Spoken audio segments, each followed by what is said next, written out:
제가 이제 최병대 교수께서 말씀하신 사항을 뒷받침할 수 있는 그런 근거를 요즘 그 학계에서 논의되고 있는 그 개념을 빌어서 설명을 할까 합니다. 지방자치라는 게 그렇게 어려운 게 아니죠.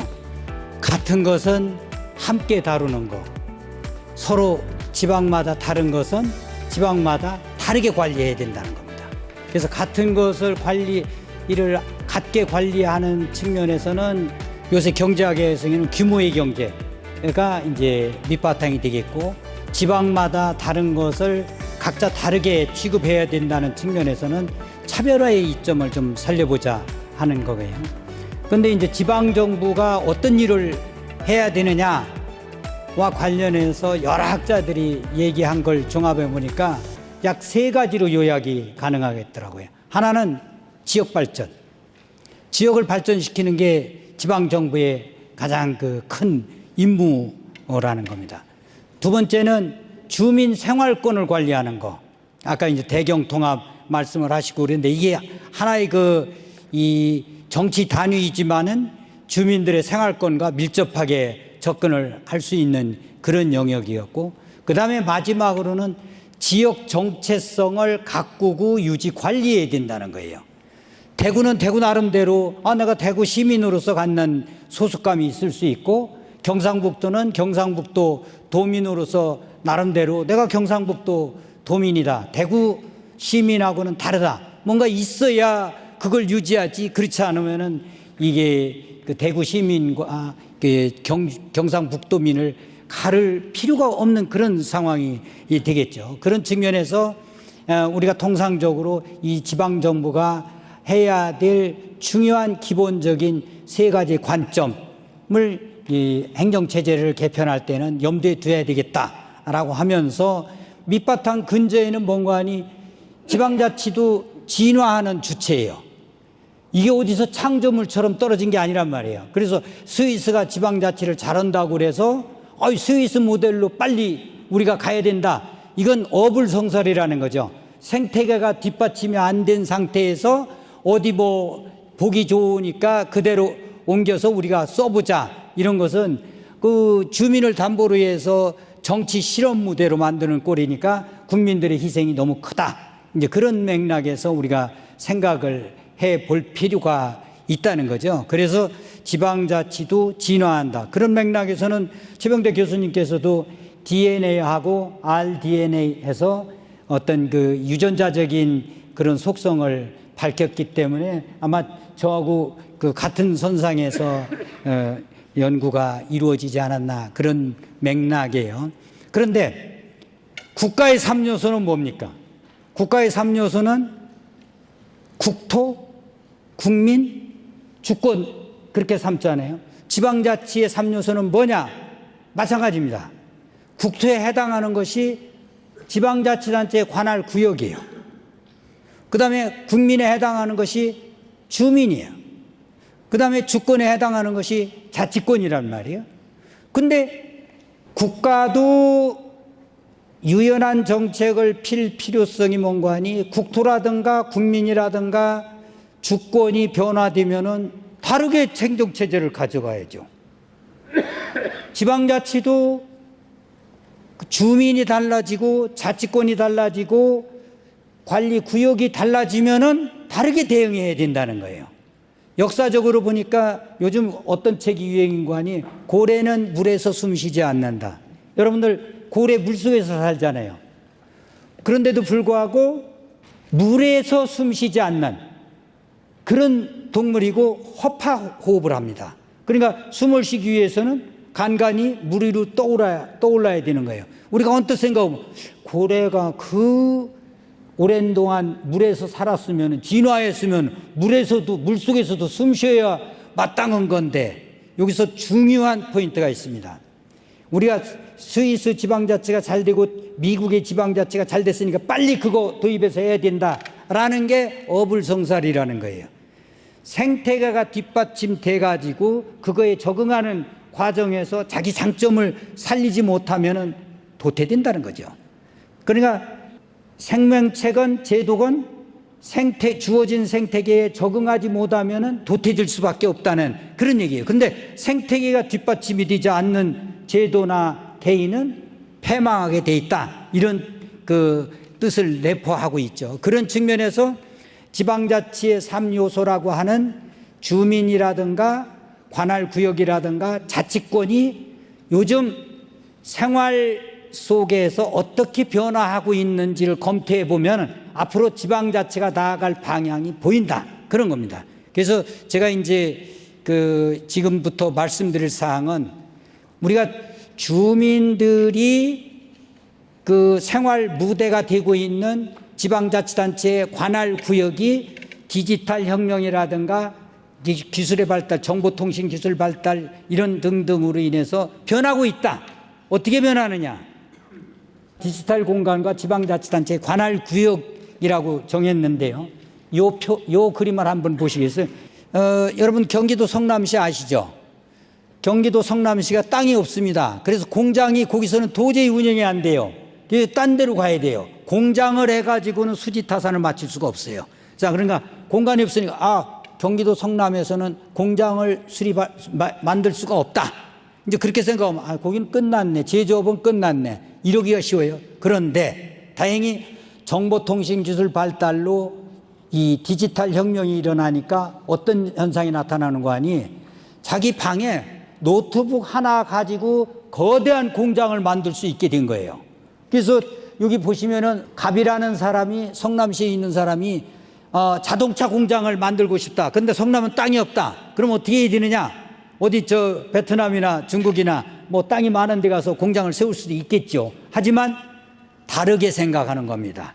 디지털 혁명 때문에 자동차 부품에 관한 모든 정보 전 세계 걸 다 입수를 하는 거예요.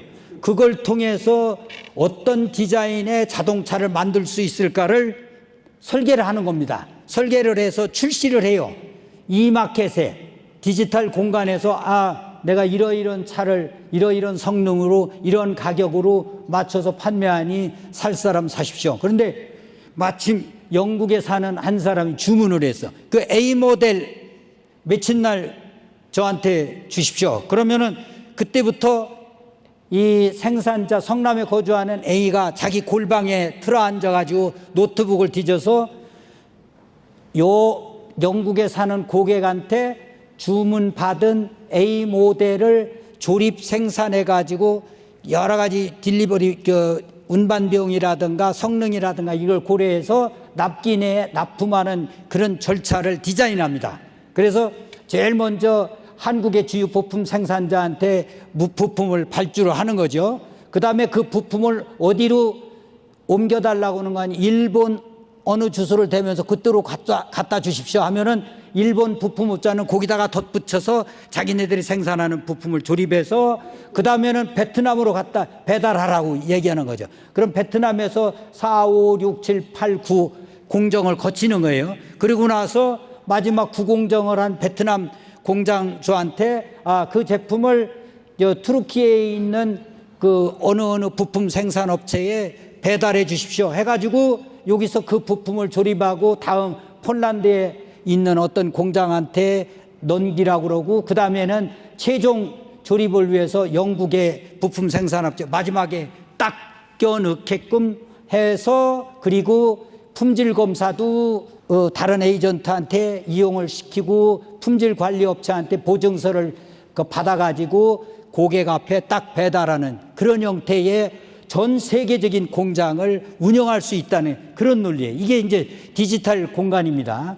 그래서 이런 걸 활용하는 시대에 그러면은 요 정도까지를 성남시에서 이루어진 활동으로 볼 수밖에 없는데 그런 경우에 성남시에 거주하는 이 사람 기준으로 해서 요걸 다 성남시 영토로 성남시에 사는 A의 영향권으로 집어넣게 되면은 영토 확장이 되는 거고 영향 범위가 확대되는 거고 디지털 공간을 활용해서 성남시에서 부족한 공장 용지를 확보할 수 있는 그런 효과를 누릴 수 있다는 거죠.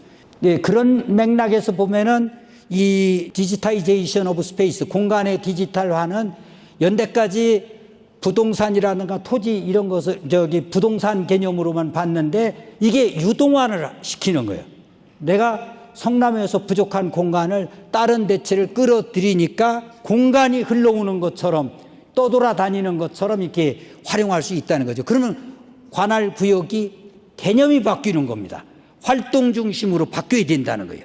공간 그 일정한 면적이라든가 위치 이 개념에서 누가 활동 범위를 어느 만큼 확대하느냐로 이제 바뀌고 있다는 그런 맥락이죠. 그러면은 지방자치단체의 3요소 중에 하나인 관할 구역도 바꾸게 될 것이다. 이제 그런 의미에서 광역자치단체 통합을 디지털 시대에 통합을 해도 된다 안 된다 이러면서 논의를 하겠죠. 그런데 이러한 그 대통합의 문제는 아까 지방정부가 해야 될 전통적인 3개의 임무 중에서 지역의 정체성을 어떻게 가꾸고 관리 유지해야 되는가와 상호 충돌할 수 있으니까 적정선에서 이제 논의가 또 이루어져야 될 거겠죠.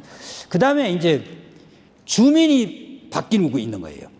과거 같으면은 우리가 유목민이라고 그러면은 굉장히 비하하는 것처럼 무슨 유목민이야 내 정착민인데 이런 개념을 가졌을 거예요. 제가 십몇 년 전서부터 원조 사업과 관련해서 몽골에 가보니까 그 당시에 몽골 주민등록증에 주소가 없었습니다. 주소가 없었어요. 우리는 생년월일하고 주소가 아주 이 필수가 불가결한 그런 요소로 삼았는데 주민등록증에 주소가 없어요. 몽골. 지금은 이제 생겼어요.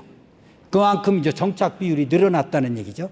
근데 여러분들 방랑자, 베가본드, 방랑자에게 주소가 있습니까? 없습니까? 없는 거로 알죠. 떠돌이 주소가 없는 거로 알잖아요. 그런데 디지털 시대가 되다 보니까 여러분 누구든 다 휴대전화를 가지고 다닐 거예요. 이 인터넷과 연결이 되죠. 그러면은 그 사람이 현재 있는 곳이 주소가 되는 거예요. 확연히 바뀌는 겁니다. 자, 이것은 몽골 초원에서 전통적인 유목민입니다. 말을 끌고 양떼를 몰고 가고 소떼를 몰고 가고 하는 전통적인 유목민인데 말이 이게 생명체다 보니까 먹여야지 여러 가지 제약이 있으니까 오토바이를 타고 이제 다니는 거예요. 그러면서 이제 자동차를 끌고 다닌다든가 오토바이를 끌는. 그래서 새로운 기술을 도입했으니까 신유목민이라고 불렀어요. 뉴 노매드라고 불렀어요. 그런데 문제는 자, 이게 지금 아프리카 케냐 지방에서 찍은 사진입니다. 요 마사이족이 가지고 있는 게 이게 창이고요. 그다음에 이 소떼를 몰고 가면서 여기에 들고 있는 거 잘 안 보이시죠? 휴대전화입니다. 스마트폰. 스마트폰을 들고 다니면서 나 지금 어디에 있어? 이런 식으로 하는 거예요. 그러면은 이 유목민을 디지털 유목민이라고 합니다. 자, 이거 개념으로는 잘 이제 이해가 안 되시면은 그다음 여기 보세요.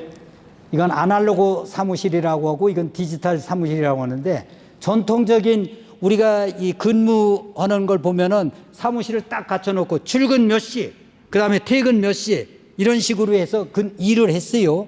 이게 이제 회사원들의 통상적인 루트입니다. 지금은 어떻게 됩니까? 노트북 하나, 스마트폰 이걸 들고 뉴욕에 가서든 도쿄에 가서든 파리에 가서든 업무를 볼 수가 있어요. 코로나 팬데믹 시대 때 재택근무가 가능했던 이유도 디지털 혁명이 없었으면 불가능한 거죠. 그렇죠? 자, 그러면은 이분은 국적이 어디고 주소가 어디인가요? 관계없죠. 활동하는 그 자체만 중요한 거예요. 어디에서 하든 상관이 없다는 얘기예요. 자, 이런 시대에 이 지방자치단체 3요소 중에 하나인 주민을 어떻게 정의하고 또 어떻게 관리할 것인가 이런 이야기를 해야 된다는 거죠. 지방행정체제가 저걸 커버를 하지 못하면은 앞으로 새로운 더 AI 시대나 이런 때에 어려운 상황이 될 것이다. 그런 얘기입니다. 자, 그 다음에는 이제 이 우리나라 지방자치단체의 진화와 자치단체, 자치권에 대해서 말씀을 드리겠는데 아까도 말씀드렸듯이 지방자치라는 것이 모든 지방에 걸쳐서 같은 것은 같이 다루는 거. 그렇기 때문에 국가가 할 일이 있고 광역자치단체가 할 일도 있고, 그다음에 각 지방마다 다른 것은 또 지방끼리 다르게 관리를 해야 될 거 아닙니까? 다르게 관리를 해야 되는데 중앙정부가 그걸 갖게 해라는 관점에서 접근하니까 아까 최병대 교수님께서도 말씀하셨듯이 올바른 지방자치제도가 안 되고 있는 그런 이제 간극이 생기는 거겠죠. 이제 그런 맥락에서 보게 되면은 우리가 이제 지방자치법이 1949년 제정이 돼 가지고 2007년도에 제2차 전부 개정이 된 적이 있습니다. 그리고 2020년 12월 국회를 통과해 가지고 2021년 1월 13일 날 시행되게 된 제3차 전부 개정안이 이제 우리가 지금 쓰고 있는 지방자치 제도입니다. 그런데 그 지방자치 제도가 새로운 트렌드로 주민자치 전통을 받아야 되겠다. 앞으로 진행되는 방향을 보니까 주민자치 쪽으로 가더라. 주민자치라는 게 뭔가니 쉽게 얘기하면은 중앙정부가 집권적으로 하던 것을 지방의 중앙정부의 하부 기능을 만들어서 주민들 편의를 위해서 공간거리를 이동하려면 시간이 걸리니까요. 거기서 대구는 대한민국 일을 대구 가까이 있는 사람들은 대구에 와서 봐. 광주에 가까운 사람은 광주에 봐. 그런 식으로 단체를 만들어서 중앙에서 처리하던 일을 나눠져 가지고 하던 그런 방식이에요. 그러니까 상당히 탑다운적인 그런 성격을 지니고 있죠. 그에 반해서 주민자치는 원시 부족 사회에서부터 역사를 거슬러 올라가는 겁니다. 원시 사회의 주민들이 이런 것보다 개별로 대응하는 것보다는 어떤 결사체, 단체를 만들어 가지고 대응하는 게 좋겠다. 하다 보니까 마을이 되고 부족 사회가 되고 부족 국가가 되고 이런 식으로 해서 이제 자치할 수 있는 집단을 이제 만들어서 서로 다른 것끼리는 다르게 하는, 그리고 같이 할 필요가 있는 것은 연대해서 하는 그런 형태가 이제 나오는 거죠. 그렇기 때문에 제3차 전부 개정안이 가지고 있는 정신은 맞는데, 그러다 보니까 전부 개정된 그 지방자치법 제11조 1항에는 그 주민자치 전통을 받아들인다고 하면서 보충성의 원칙을 수용을 했어요. 그런데 나중에 보면은 사사건건 지방자치단체가 안 되면 중앙정부가 개입해서 뭘 한다. 중앙정부가 조정해준다. 뭘 한다. 이런 식으로 해서 우리나라 법 체계가 골격은 단체자치 전통 골격에서 나왔는데 그냥 겉멋으로 주민자치 전통이 좋다니까 그쪽으로 가야지 하면서 그 주민자치 전통에서 그 중요시하는 보충성의 원칙을 천명하고서도 전혀 보충적이지 아니하고 중앙정부가 일방적으로 관리 통치하는 방식의 틀이 아직도 살아있는 그런 모순점들이 많아요. 그래서 같은 법 안에서도 조항끼리 상호 충돌하는 것이 있어서 요걸 해결하는 방향으로 나아가는 것이 우리 지방자치가 나아갈 방향이 아닌가 이렇게 생각을 했던 거고요.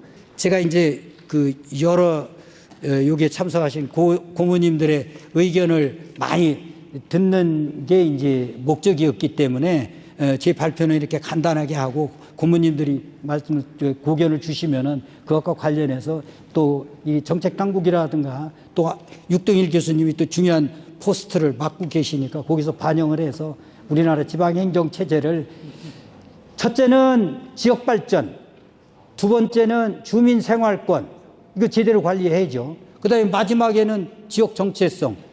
예를 들어서 대구하고 경상북도가 통합했는데 내가 왜 대구 시민인데 경상북도 도민이 돼야 돼? 이러면은 곤란하잖아요. 그렇죠? 근데 경상북도 도민이 어떻게 내가 대구 시민이냐 경상북도 도민인데 말이야. 이래도 곤란할 거란 말이죠. 그래서 이 지방자치의 명분은 풀뿌리 민주주의입니다. 어느 체제가 풀뿌리 민주주의 근간을 더 촉진할 수 있느냐 하는 것을 염두에 둬야 되고, 아무리 좋은 지방자치제라 하더라도 지방자치가 지역 발전을 못 가져오면, 즉 실리를 추구하지 못한다면 그거 할 필요 없죠.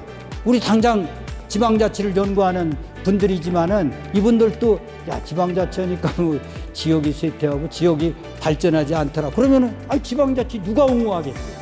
그러니까 명분과 실익 간의 적절한 조화 이런 것 등등을 우리가 유념할 때 몇 가지 요소를 생태계라든가 또 진화의 궤적이라든가 이런 측면에서 말씀을 드린 겁니다. 감사합니다.